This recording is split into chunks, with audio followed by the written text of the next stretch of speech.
ایک بات آپ کو سنانی ہے، ذرا تھوڑی غور کریں۔ جو لوگ طریقت کے رستے کے مسافر ہیں نا، ان کو ذرا جلدی سمجھ آئے گی اس بات۔ بابا فرید الدین گنج شکر رحمۃ اللہ تعالیٰ علیہ کے ایک مرید تھے، حضرت جمال الدین ہانسوی۔ بابا صاحب کو مرید سے بڑا پیار ہو گیا۔ وہ ہانسا کے رہنے والے بابا صاحب پاک پتن کے، تو وہ بیچارے اکیلے بھائی تھے، والد بھی فوت ہو گیا تو ماں بوڑھی تھی۔ بابا صاحب نے ان سے کہا کہ تو پاک پتن آ جا۔ کہنے لگے حضور ماں نہیں اجازت دیتی، اگر آپ کہتے ہیں تو آ جاتا ہوں۔ تو بابا صاحب فرمانے لگے اگر نبی پاک نے اویس کرنی کو بلایا ہوتا تو میں بھی تجھے بلا لیتا،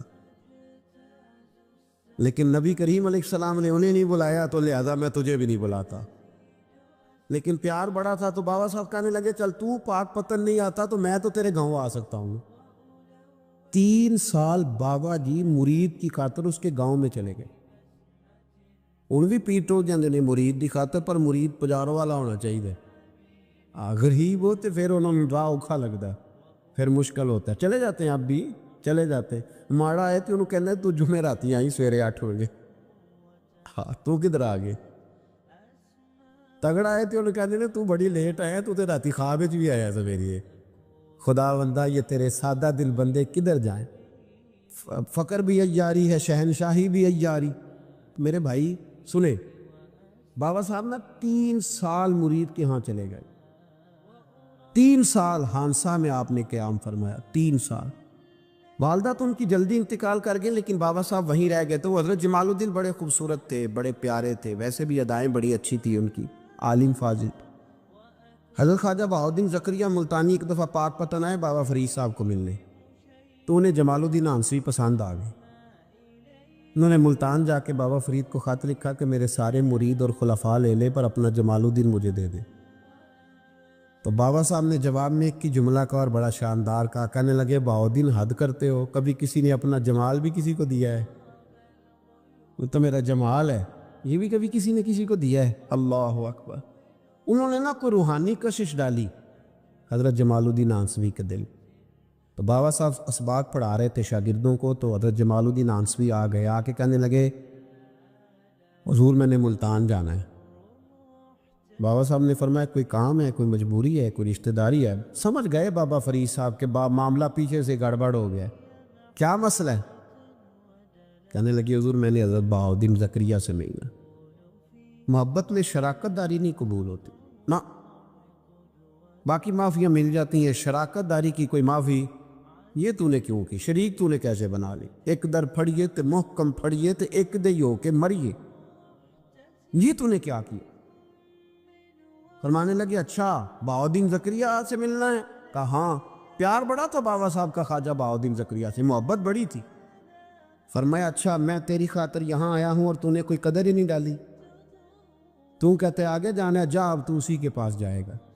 حضرت جمال الدین ہانسوی کہتے ہیں میں نکل آیا پر سینے کا نور سارا رخصت ہو، نہ میں ملتان جا سکا اور نہ میں بابا صاحب کا رہ سکا۔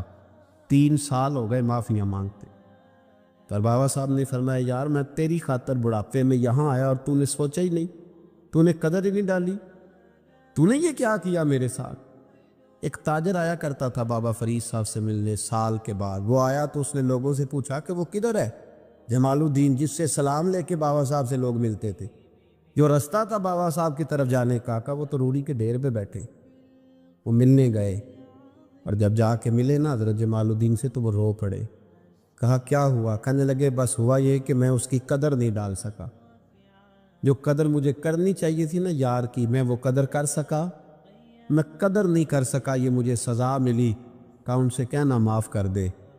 وہ تاجر بڑا پیارا تھا، بابا صاحب رات کو پیر دبا رہا تھا وہ تاجر بابا صاحب کے، اس کا خیال تھا لوگ سارے جائیں گے تو بات کروں گا، پیر دباتے دباتے ساری دنیا چلی گئی، وہ بیٹھا رہا۔ بابا صاحب بولے، فرمانے لگے جاتا کیوں نہیں؟ جمال الدین کی بات کرنی ہے، جمال الدین کا ذکر کرنا ہے، چل کر۔ تو کہا حضور اب دیکھا نہیں جاتا، مہربانی فرمائیں۔ فرمایا یار اس نے دیکھ میرے ساتھ کیا کیا ہے، میں علاقہ چھوڑ کے یہاں آیا اس کی خاطر، اور وہ کہتا ہے میں نے آگے جانا ہے، اس نے توجہ ہی نہیں کی، اس نے میری محبت کو سمجھا ہی نہیں۔ فرمایا اسے کہنا میں اسے بھولا نہیں، میں روز اس کے لیے دعا کرتا ہوں۔ جا تو کہتا ہے تو اسے لے آ، حضرت جمال الدین ہانسوی جب آئے نا، اللہ والے پھر بھی سامنے والے پہ الزام نہیں ڈالتے، جب آئے نا تو کمزور ہو گئے تھے، وجود کمزور ہو گیا، آنکھیں باہر نکل آئیں، تو حضرت بابا صاحب انہیں دیکھ کے نا انہیں پھر بھی کچھ نہیں کہا، کہنے لگے فرید الدین، اپنے آپ کو ہی مخاطب، فرید الدین یہ تو نے کیا کیا؟ کوئی اپنے جمال کا اس طرح کا حال بھی کرتا ہے؟ ان کو جب معافی ملی تو وہ رو پڑے، کہنے لگے حضور میرے لیے دعا کریں، اب میں رضا میں ہی پردہ کر دوں۔ ان کا انتقال ہوا اور بابا صاحب نے خود جنازہ پڑھایا۔ سنو بخاری شریف، سنو بخاری، صحیح بخاری، حضرت عمر فاروق رضی اللہ تعالیٰ عنہ فرماتے میں تورات پڑھ رہا تھا، نبی پاک علیہ السلام مسجد نبوی میں آئے تو میں تورات پڑھ رہا تھا، تورات۔ حضور نے آتے پوچھا عمر کیا کر رہے ہو؟ یا رسول اللہ صلی اللہ علیہ وسلم تورات پڑھ رہا ہوں جو حضرت موسیٰ علیہ السلام پہ نازل ہوئی، اللہ کی کتاب۔ نبی کریم علیہ السلام، حضرت عمر کہتے ہیں کبھی مجھ سے ناراض نہیں ہوئے، پر آج حضور ناراض ہو گئے، چہرے پہ جلال آیا، اور محبوب کریم نے فرمایا عمر مجھے اللہ کی عزت کی قسم، اگر آج حضرت موسیٰ حیات ظاہری میں ہوتے تو میرا کلمہ پڑھ کے میری فرما برداری کر، اور تو ان کی کتاب پڑھ رہا ہے، ان کی کتاب۔ مسلمان کو کسی اور طرف نکلنے کی اجازت، یہاں تو گھر میں بھوک ہونا تو بندہ پڑوسی کے گھر سالن لینے جائے، اور اگر ہر چیز تجھے اپنے گھر ملے، ہر خیر تجھے ملے، پھر تو دائیں بائیں کیوں جائے؟ کس لیے جائے؟ تھوڑا سا اپنے اندر استقامت پیدا کریں، دین کی تہذیب کو بچائیں۔ رحمت اللہ علیہ درویش تھے دلی کے، بہت سارے لوگ مرید تھے، ایک بڑا خدمت گزار مرید تھا، مزدوری کرتا تھا، غریب تھا، تو 6 بیٹیاں تھیں اس کی۔ حضرت صاحب کے پاس روز آ کے کہتا حضور بچیوں کے لیے دعا کرے، اللہ کوئی اسباب پیدا کر دے، ایک بچی کی شادی کا خرچہ 1000 دینار ہے اور میں غریب ہوں۔ حضرت صاحب دعا کر دیتے۔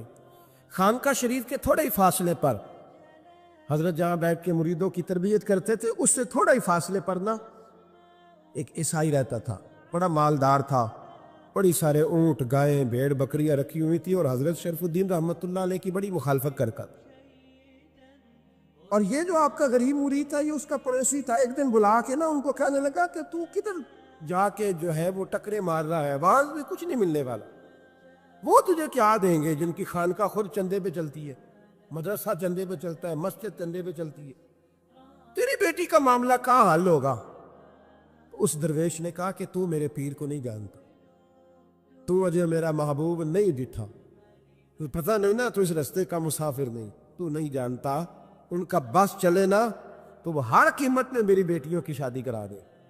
اب وہ عیسائی تھا، کہنے لگا اچھا چلو ٹھیک ہے، اگر اتنی بات ہے نا تو جاؤ ان سے جا کے کہہ دو کہ 6 سال کے لیے میرے ساتھ معاہدہ کر لیں، وہ میرے جانوروں کو چارہ ڈال دیا کرے، 6 سال ڈیوٹی کرے، میں 6000 دینار دے دیتا، وہ میرے ساتھ 6 سال میرے جانوروں کو چارہ ڈالے رکھتے ہیں نا، اب چارہ ڈالنے کے لیے ایڈوانس پیسے دے کے، اب تو لوگ انہیں بھی غلام ہی بنا لیتے ہیں، بڑی تھوڑی تنخواہ دیتے ہیں، ظلم کرتے ہیں، پورا معاوضہ نہیں دیتے۔ حضرت شیخ شرف الدین کے بارے میں وہ کہنے لگا جب اپنے پیر سے جا کے کہہ کہ میرے جانوروں کو 6 سال چارہ ڈالے، میں 6000 دے دیتا ہوں، تو جو کہتا ہے ہر قیمت پہ جانے کو تیار ہے۔ اس نے جب یہ بات کی تو مرید نے ناراض ہو گیا، وہ لڑائی ہو گئی، گربان پکڑ لیا، جھگڑا ہوا، بات بڑی دور گئی، اس طرح کی بات کرتا میرے حضرت کے بارے میں، تیرے جیسے کہیں میں وہاں کام پہ رکھا دوں۔ جب وہ بڑی بحث ہوئی، بات محلے میں، علاقے میں پھیل گئی، دنیا نے سن لی تو شیخ شرف الدین تک بھی پہنچ گئی، اس طرح جھگڑا ہوا ہے۔ لوگ سو گئے عشاء کی نماز کے بعد، حضرت صاحب نے نا سر پہ کپڑا لیا، اس عیسائی کے دروازے پہ دستک دی، وہ باہر آیا، فرمانے لگے لوگ تو سوچ سمجھ کے ملازم رکھتے ہیں، تو نے بھی تو سوچ ہی لیا ہوگا، تبھی تو مجھے آفر کی ہے، تو اپنی آفر پہ قائم ہے، واقعی مجھے رکھ لے گا اور 6000 دینار دے دے گا؟ کہنے لگا جا بابا کام کر اپنا۔ فرمایا نہیں، تو نے اتنے لوگوں میں بات کی، اتنی بحث ہوئی، تو قائم ہے؟ کہنے لگا میں تو قائم ہوں، پر آپ نے نہیں قائم رہنا۔ فرمایا میں سوچ سمجھ کے آیا۔ اس نے کہا آپ ڈیوٹی کریں گے، بحثوں کو چارہ ڈالیں گے؟ فرمایا ایک شرط، بس جب اذان ہو جائے نا تو مجھے رب کی نماز پڑھنے کی اجازت دے دے، باقی صبح و شام جو تو کہے گا۔ اگر اس غریب کی بیٹیاں بیائی جائیں تو مجھے اور کیا چاہیے، اس کی 6 بیٹیوں کا بوجھ ہے اس کے سر پہ، تو مجھے رکھ لے۔ اللہ اکبر۔ وہ کہنے لگا چلے پہ میرے ساتھ خط بندگی کر لے، آج کل ہم اس کام کرتے ہیں، اس زمانے میں خط بندگی ہوتا تھا، غلامی کا خط، قاضی شہر کے پاس، یعنی اس کا خیال تھا کہ چلو اس ٹام کی بات کروں گا تو بھاگ جائیں گے، فرمایا چل میں تیار ہوں۔ قاضی تک گئے، طے ہو گیا، 6,000 دینار دے دیے۔ حضرت نے مرید کو بلایا، فرمایا پتر یہ لے جا، جا میری بیٹیوں کو روانہ کر دے۔ کہنے لگا حضور یہ کیا کر رہے ہو آپ، کچھ سوچے؟ فرمایا یار جب تجھے بیٹا بنا لیا تو پھر میری پوتیاں تو لگتی ہیں نا، میرا حق تو بنتا ہے نا، جا کے ڈیوٹی کر، ان کو بیاہ دے۔ بات پھیل گئی، بادشاہ بھی عقیدت مند تھا، وہ 12,000 دینار لے کے پہنچا۔ کیا بتاؤں ان رب کے بندوں کا دل کیسا ہوتا ہے، کیا درد ہوتا ہے، کیا رنگ۔ 12,000 دینار لے کے بادشاہ آیا اور آ کے حضرت کو پیش کیے کہ حضور آپ دیں اس عیسائی کو ڈبل دیں اور جائے کام کریں۔ آپ فرمانے لگے تو پیسے دے، شرطیں نہ لگا، میرا جہاں دل کرے گا میں خرچ کروں گا، مجھے تو مزہ ہی اب آنے لگا ہے، ابھی تو لطف آ رہا ہے، ابھی تو ذائقہ آیا ہے کچھ کرنے کو، پیسے دینے ہیں تو دے، پابندی نہ لگا، جہاں میرا دل کرے گا میں۔ اس نے کہا حضور ٹھیک ہے رکھ لے۔ حضرت نے فجر مسجد میں پڑھی، جیب میں 12,000 دینار تھے، اعلان فرمایا بھی کسی اور کی بیٹی بھی بیٹھی ہے تو پیسے میرے پاس ہے۔ وہ 12,000 دینار بھی بانٹ دیا، اور 12,000 دینار بانٹ کے نا تو پھر چلے گئے کھیت میں چارہ کاٹنے۔ اس عیسائی کو کسی نے بتلایا کہ ان کے پاس تو 12,000 آیا ہے پر تجھ سے جان نہیں چھڑائی انہوں نے، وعدہ یہ ہوا تھا کہ 6 دیں گے تو جائیں گے، جب تک دیں گے نہیں تیرے گھر میں کام کریں گے۔ وہ نا چارہ کاٹ رہے تھے، حضرت صاحب تو وہاں پہنچ گیا، دور جا کے کھڑا ہو گیا، کہنے لگا بابا پہلے تو میں نے مسلمانوں کے اخلاق سنے تھے، اب تو میں نے دیکھ بھی لیے، پر یہ بتا جب 12,000 آیا تھا جان کیوں نہیں چھڑائی؟ تو حضرت چارہ کاٹتے کاٹتے رو پڑے، فرمانے لگے تو نہیں نہ جانتا یہ بیٹیاں سانجھی ہوتی ہیں، پتہ نہیں نا، میرے رسول پاک نے تو خاتم تائی کی بیٹی کے سر پہ کپڑا رکھ کے کہا تھا بیٹیاں برابر ہوتی ہیں، تو یہ نہیں پتا جب اس کی 6 بیٹیوں کی شادی ہوئی ہے میرے اندر روحانیت کتنی بڑی ہے۔ فرمایا پھر 12,000 آیا ہے تو 2-4 بچیاں پھر گئی ہیں، یہ نہیں پتا میں اندر سے راضی کتنا ہوں، میں تیری نوکری کرتا رہوں گا، پتہ نہیں اللہ کتنی بیٹیوں کو بیاہ دے گا۔ اتنا رویا وہ عیسائی کے پیروں میں بیٹھ گیا، کہنے لگا بابا میں نے تیری مخالفت کی ہے پر تیرے قریب آ کے پتہ چلا ہے تو بہت اونچے اخلاق کا مالک ہے، اور اگر تیرا یہ مقام ہے تو تجھے اخلاق سکھانے والے محمد عربی کی شان کتنی ہے جی۔ امام مالک کے پاس ایک بندہ آیا، اس نے کہا حضور میں درزی ہوں، ایک ظالم بادشاہ مجھ سے کپڑے سلواتا ہے، میں تو ظالموں کا مددگار نہیں نا، ایک ظالم بادشاہ مجھ سے، حضور میں تو مددگار نہیں نا ظالموں کا، جو فرمایا ظالموں کا مددگار بھی ظالم ہوتا ہے، تو کپڑے لے کے آتا ہے میں سی کے دے دیتا ہوں، ذمہ داری نہیں، یہ ایک آدمی دکاندار ہے، اس سے کوئی بندہ چیز خریدنے آئے گا تو تھوڑی کہے گا میں نے نہیں دے دی، تو دے گا۔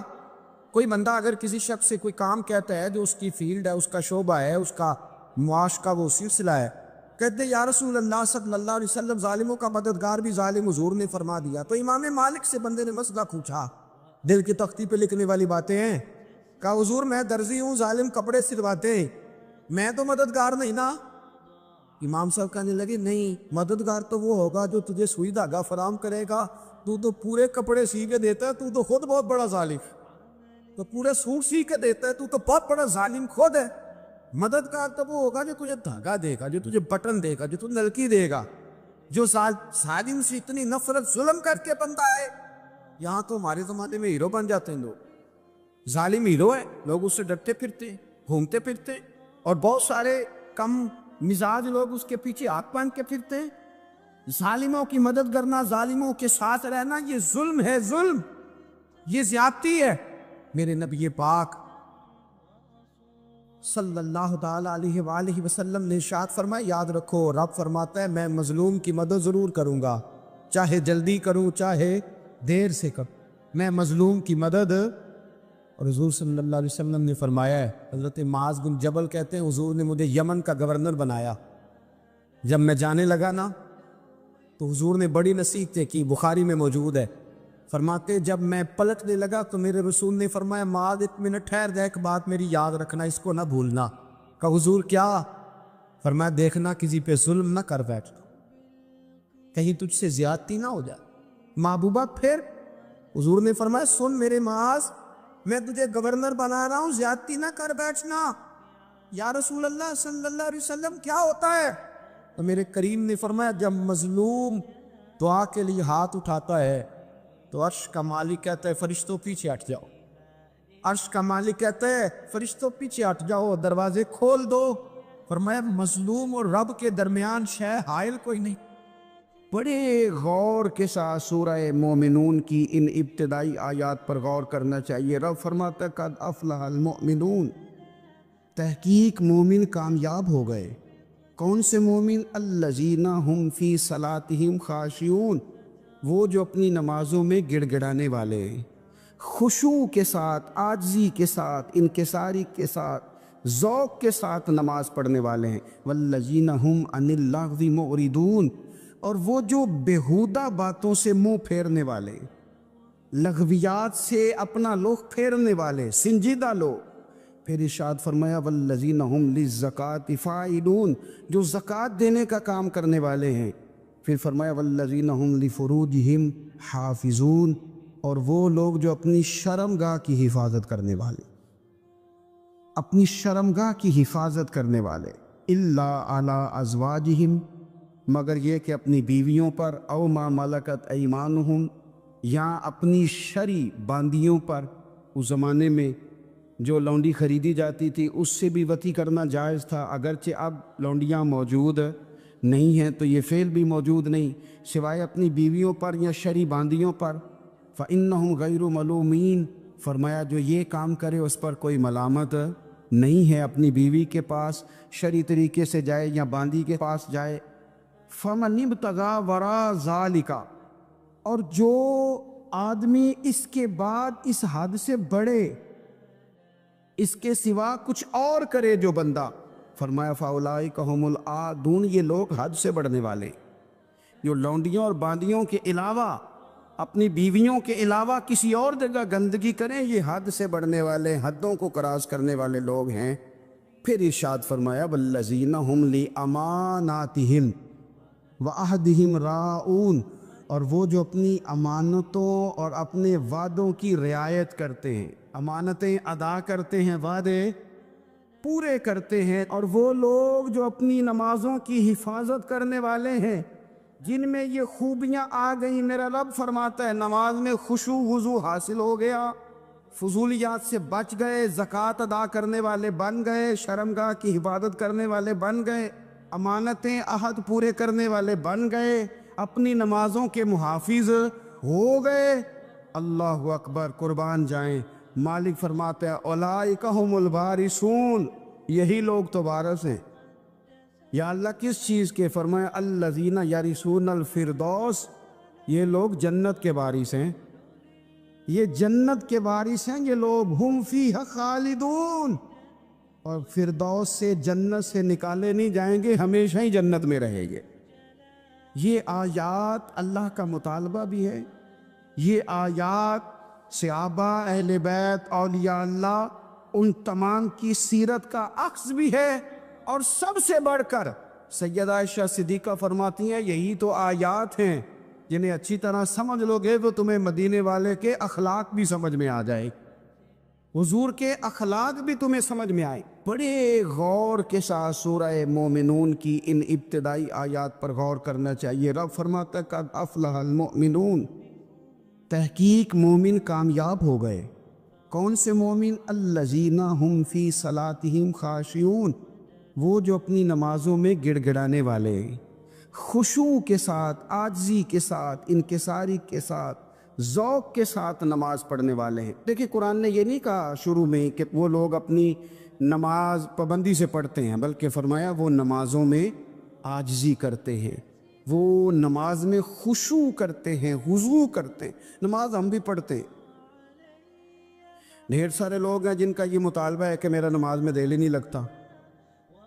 پہلی بات تو یہ ہے کہ دل نہ بھی لگے تو نماز پھر بھی پڑھنی ہے، اور دوسری بات یہ کہ دل لگانے کو بھی تو کچھ انسان کے پاس چیزیں ہونی چاہیے نا، کوئی ضروریات ہوتی ہیں. سب سے پہلی بات یہ کہ مسئلہ نماز کا نہیں، مسئلہ اہمیت کا ہے. آپ نے اللہ تبارک و تعالیٰ کی ذات کی، رب کریم کے جلالت کی جتنی زیادہ اہمیت اپنے دل میں محسوس کر لی، اتنا ہی نماز کی طرف توجہ آپ کی بڑھ جائے گی. آپ سادی سی مثال ہے، غور کر لیں، جتنا آپ اپنے استاد کو پروٹوکول دیتے ہیں، جتنی عزت کرتے، اتنا ہی وقت پہ آپ ان کے پاس پہنچ بھی جاتے۔ اگر آپ کے دل میں اہمیت نہیں ہے تو آپ ٹال دیں گے، اور جس استاد کی اہمیت ہے اس کے فون کی گھنٹی بجتے ہی فون بھی اٹھایا جائے گا، اور بات پوری مکمل بھی نہیں ہوگی تو کہا جائے گا جیسے آپ کہیں گے، اور جو وقت وہ دیں گے ان سے 10 منٹ پہلے پہنچنے کی کوشش بھی کی جائے گی۔ بس سمجھ لیں، دل لگنے نہ لگنے کا مسئلہ نہیں، اہمیت کا مسئلہ ہے۔ آپ جتنی اپنے مالک کی بارگاہ کی اہمیت سمجھ لیں گے، اتنا ہی وقت پہ مسجد آئے گی، اتنا ہی شوق سے نماز پڑھیں۔ دوسری بات، نماز کے ترجمے پہ غور کریں۔ آپ یقین کریں، اگر نماز کا ترجمہ ہمیں آ جائے نا تو ہمیں تو یوں لگے کہ ہم تو اپنے مالک کی بارگاہ میں عرض و معروض کرنے حاضر ہوئے۔ یہ سورہ فاتحہ ہی دیکھ لیں آپ، حضور فرماتے ہیں، رب فرماتا ہے سورۃ فاتحہ آدھی میری ہے آدھی میرے بندے کی ہے۔ جب اس نے کہا الحمدللہ رب العالمین الرحمن الرحیم مالک یوم الدین ایاک نعبد و ایاک نستعین، جب یہاں تک وہ لفظ کہتا ہے تو یہ حصہ میرا تھا، اس نے اپنے رب کی تعریف کی، اور جب کہا نا اس نے اہدنا الصراط المستقیم، اب بندے نے التجائیں شروع کر دی۔ اس نے کہا کہ مالک بھی تو ہے، رحمان بھی تو ہے، رحیم بھی تو ہے، عبادت بھی تیری کرتے ہیں تو مدد بھی تو تجھی سے مانگنی ہے نا، اب مہربانی فرمانا اہدنا الصراط المستقیم، ہمیں سیدھا راستہ دکھا دے، صراط الذین انعمت علیہم، ان لوگوں کا راستہ دکھانا جن پر تو نے انعام کیا ہے، غیر المغضوب علیہم ولا الضالین، ان کے راستے پہ نہ چلانا جن پر تیرا غضب ہوا، جو گمراہ ہو گئے ان کے راستے۔ تو نماز میں جب ترجمے پر آپ کا غور ہوتا ہے تو آپ کا تو دل خود بخود لگ جاتا ہے، شوق پڑ جاتا ہے آپ کا۔ تو اتنی چیزیں ہم زندگی میں یاد کرتے ہیں، تو اگر ترجمہ بھی نماز کا یاد کر لیں اور پھر شوق سے پڑھیں تو آپ یقین کریں طبیعت کھنچی چلی آئے گی۔ ہمارے ہاں کچھ لوگ نماز پڑھتے ہیں پر بڑی لاپرواہی سے پڑھتے ہیں، کبھی ادھر دیکھتے ہیں کبھی ادھر دیکھتے ہیں، کبھی بال سہلاتے ہیں، اور میں نے دیکھا ہے سجدے جا رہے ہیں تو سیانے سیانے بندے کبھی کپڑے کو چھیڑ رہے ہیں کبھی جگہ کو چھیڑ رہے ہیں۔ میرے نبی کریم صلی اللہ تعالی علیہ وسلم نے فرمایا ان لوگوں کا کیا حال ہے جو اپنی نماز میں نظریں آسمان کی طرف اٹھاتے ہیں، رکوع سے اٹھے تو اوپر دیکھنا شروع کر دیا، کیا حال ہے ان کا۔ اور پھر حضور نے ایک موقع پر تو سختی فرمائی، فرمایا جو نماز پڑھتے اپنی نظریں آسمان کی طرف اٹھاتا ہے وہ باز آ جائے، ورنہ ایسا نہ ہو کہ رب اس کی آنکھیں ہی چھین لے، وہ باز آ جائے اس کام سے۔ خشوع کے ساتھ نماز پڑھے، عاجزی کے ساتھ نماز پڑھے، اس کا دل لگا ہوا ہو نماز کے اندر۔ میرے نبی پاک صلی اللہ تعالیٰ علیہ وآلہ وسلم کے غلام حضرت انس بن مالک رضی اللہ تعالیٰ عنہ فرماتے کہ رسول پاک صلی اللہ علیہ وسلم نے مجھ سے فرمایا تھا کہ بیٹے نماز میں ادھر ادھر دیکھنے سے بچو، کیونکہ فرمایا نماز میں ادھر ادھر توجہ کرنا یہ بندے کو ہلاک کر دیتا ہے، ہلاکت ہے اس میں۔ اگر تم نے ادھر ادھر توجہ کی، نماز تم مالک کی بارگاہ میں کھڑے ہو اور تم دیکھ ادھر ادھر رہے ہو، تو ایک تو نماز عاجزی کے ساتھ، پھر فرمایا والذین ہم عن اللغو معرضون، وہ لوگ جو فضول باتوں سے، لغویات سے اپنا منہ پھیر لیتے ہیں، فضولیات سے۔ ہمارے یہاں نا بہت سارے لوگ ایسے ہیں کہ بلا وجہ ان چیزوں میں دلچسپی لیتے ہیں جو ان کے مطلب کی نہیں ہے، ان کے مطلب کی مطلب آپ کسی سے ملنے کہتے ہیں کیا حال ہے، ٹھیک ہے جی، بچوں کا کیا حال ہے، ٹھیک ہے، بچے کتنے ہیں؟ تو بھئی آپ کو جب پتہ ہی نہیں تھا کتنے ہیں تو حال کیوں پوچھا آپ نے؟ آپ کرتے کیا ہیں؟ آپ کا بڑا بھائی کیا کرتا ہے، چھوٹا بھائی کیا کرتا ہے، ابا جی کیا کرتے ہیں؟ بھئی آپ کے مطلب کی بات نہیں، آپ مطلب کی مقصد کی بات کریں، بے مقصد باتوں میں الجھنے کی ضرورت نہیں ہے۔ دیکھیں اپنا ادارہ میں چلاتا ہوں، اپنا گھر آپ چلاتے، اپنی ڈیوٹی آپ کرتے، آپ کو زیادہ بہتر پتہ ہے کہ آپ اپنا گھر کیسے چلا رہے ہیں، مجھے زیادہ بہتر پتہ ہے کہ میں مدرسہ مسجد، مجھے زیادہ بہتر پتہ ہے اس کے اندر کون سی اصطلاح کس طرح کرنی ہے، یہ مجھ سے زیادہ بہتر کوئی بندہ جانتا نہیں۔ اب ہم کیا کرتے ہیں، جب ہم دوسرے کے کام میں مداخلت کرتے ہیں تو دو نقصان ہوتے ہیں، ایک تو اس کے ساتھ ہمارا رائے کا اختلاف ہو جاتا ہے، اور دوسرا ہمارے اپنے بہت سارے کام رہ جاتے ہیں، کیونکہ ہماری توجہ دوسرے کی جانب تھی، اپنے بڑے سارے کام رہ جاتے۔ اس لیے بہت ساری ایسی چیزیں ہیں جن میں بلا وجہ کوئی مقصد نہیں. ہم پرانے لوگوں سے باتیں سنا کرتے تھے, ہمارے بزرگ کہا کرتے تھے جڑے پنڈ جانا نہیں, جڑے پنڈ جانا نہیں وہ راہ پوچھنے دی کی لغویات میں نہ الجھے, فضولیات میں نہ الجھے, یعنی ٹو میں رہنا, ٹو میں. آپ یقین کریں میں نے پرسنلی طور پہ اس چیز کو محسوس کیا ہے کہ ہمارے بہت سارے اہم حقوق صرف اس لیے مس ہوتے کہ ہماری اپنے سے زیادہ توجہ سامنے والے پہ ہوتے. سامنے والے میں نے دیکھا بڑے بڑے عجیب سوال اور بڑے بڑے انوکھے سوال, مطلب یہ کہ اتنی لمبی چوڑی, اور لوگوں کو بڑا پتہ ہوتا ہے یہ فلاں آدمی جو ہے اس کے بچے کتنے ہیں, وہ بیاہ کہاں پہ, کس کس علاقے میں ان کی شادیاں ہوئی. اتنی تفصیلات کی ہمیں ضرورت نہیں ہے. ہم سے تو ہمارے بارے میں پوچھا جائے, تو ہمیں اپنا معاملہ بڑا صاف ستھرا.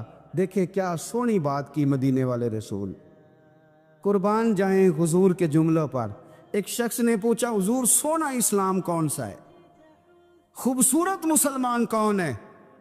تو نبی پاک صلی اللہ علیہ وسلم نے فرمایا وہ خوبصورت مسلمان ہے جو بات اس کے مقصد کی نہیں, بے معنی ہے وہ بات وہ چھوڑ دے. بے مقصد باتوں سے الجھنا جو بندہ چھوڑ دے وہ مسلمان بڑا سونا مسلمان ہے. ہم کمزور اس لیے ہوتے ہیں کہ ہماری توجہ زیادہ دوسروں کی باتوں پر پڑتی ہے. پھر فرمایا والذین هم للزکاۃ فاعلون, وہ لوگ جو زکوٰۃ دینے کا کام کرتے ہیں, صدقات کرتے ہیں, خیرات کرتے ہیں, وہ کامیاب ہو جاتے ہیں. پھر فرمایا والذین هم لفروجہم حافظون, وہ جو اپنی شرمگاہ کی حفاظت کرتے ہیں. نوجوان میری بات پر توجہ کریں, فرمایا وہ لوگ جو اپنی شرمگاہ کی, والذین هم لفروجہم حافظون, وہ لوگ جو اپنی شرمگاہ کی حفاظت کرتے. حضور غوث پاک رضی اللہ تعالیٰ عنہ فرمایا کرتے تھے دو چیزیں انسان اپنی سنبھال لینا, ایک پیٹ اور ایک شرمگاہ. تو فرماتے تھے ولایت اس کے بڑی قریب آ جاتی. ہم نہ ان لذات میں الجھ جاتے. سیانے سیانے بندے روٹی کمر سیدھی کرنے کے لیے کھانی چاہیے, زبان کے ذائقے کے لیے نہیں کھانی چاہیے. یہ زبان کا ذائقہ لگ جائے یہ کہیں کا نہیں چھوڑتا انسان. اپنی شرمگاہ کی جو لوگ حفاظت کر لیتے, کوئی بڑے سے بڑا گناہ کرنے سے بھی بندہ کافر نہیں ہوتا, بندہ کفر کرنے سے کافر ہوتا ہے. گناہ بڑے سے بڑا کرنے والا بھی گناہ گار ہے, کافر نہیں. لیکن بعض گناہ ایسے ہیں جو جس وقت بندہ کر رہا ہوتا ہے اس وقت وہ مومن نہیں ہوتا. میرے نبی کریم صلی اللہ تعالیٰ علیہ وسلم نے فرمایا جب کوئی شرابی شراب پیتا ہے اس وقت مومن نہیں ہوتا. جب کوئی چور چوری کرتا ہے تو اس وقت مومن نہیں ہوتا, اور جب کوئی زانی زنا کرتا ہے تو تب وہ مومن نہیں ہوتا. اتنی دیر کے لیے اس کے دل سے ایمان نکال لیا جاتا ہے.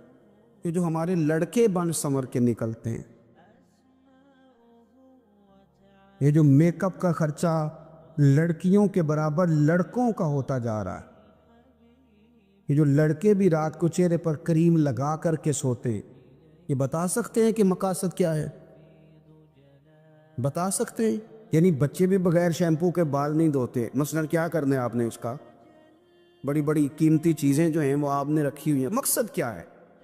یہ جو ہمارے بچے بن سنور کے نکل رہے ہیں تو کیا دعوت دے رہے ہیں سوسائٹی کو؟ شارٹ نکرے پہن کے جو نکلے ہوئے, اریاں لباس پہن کے نکلے ہوئے. اقبال نے کہا تھا دیار مشرق ہوس میں غلطاں, شباب اریاں شراب اسیاں, جسے بھی دیکھو غری کے اسیاں. ہم ایسی تہذیب کیا کریں گے؟ شباب اریاں, تم نے اپنی جوانی ننگی کر ڈالی ہے ساری معاذ اللہ. کن مقاصد کے لیے؟ میں وہ اعداد و شمار بتا نہیں سکتا. ہمارے ہاں گاند سستا ہو گیا ہے, لوگوں نے گناہ تک پہنچنا آسان بنا دیا ہے. آپ دیکھ لیں گندگی دروازے پہ اور گند موبائل میں. کیسے بچائیں ان بچوں کو؟ کیا کریں؟ کلیجے پھٹتے. ابھی باتیں سوچتے ہیں تو سوچتے ہیں آنے والی نسل کو کہاں لے جائیں, کہاں چھپائیں, کیا ایسا کریں کہ یہ بچ جائیں. خدا را قربان جائیں حضرت عثمان غنی پر. مصنف ابن ابی شیبہ میں صحابہ فرماتے حضرت عثمان غنی نا بڑے مالدار تھے. مال آتا ہے تو لوگ عیاش نہیں ہو جاتے, مال آتا ہے تو لوگوں کی خواہشات بہت بڑھ نہیں جاتی. بڑے مالدار تھے, مالدار بھی تھے اور سونے بھی بڑے تھے. حضرت اسامہ بن زیاد کہتے ہیں میں نے زندگی میں اتنا سونا بندہ نہیں دیکھا جتنے حضرت عثمان غنی خوبصورت تھے. پیسہ بھی, حسن بھی, لیکن فرماتے ہیں کہ حضرت عثمان غنی سب سے بڑھ کر اپنی شرمگاہ کی حفاظت کرنے والے اور سب سے بڑھ کر صلہ رحمی کرنے والے, رشتہ داروں سے اچھا سلوک کرنے والے, حیا والے, شرم والے, پاکیزگی والے. آپ کا ذہن ہے, آپ صبح اٹھتے ہی ذہن بنا لیں کہ میں نے آج اتنا سبق پڑھنا ہے, آج اتنی تفسیر دیکھنی ہے, اتنی عبادت کرنی ہے, فلانی نعت میں نے دیکھنی ہے, فلاں خیر کا کام کرنا ہے, فلاں آدمی کے ساتھ نیکی کرنی ہے. صبح ذہن بنا لیں, آپ کا ذہن وہی کام کرنے لگے گا. لیکن اگر صبح اٹھتے ہی ذہن میں گندگی ہے, رات کو سوتے ہی معاذ اللہ ذہن میں وسوسے ہیں, تو سارا دن وہی چکی چلے گی, وہی انداز رہے گا. تھوڑا سا آپ کو اس کی نگرانی کرنی ہے, تھوڑا سا.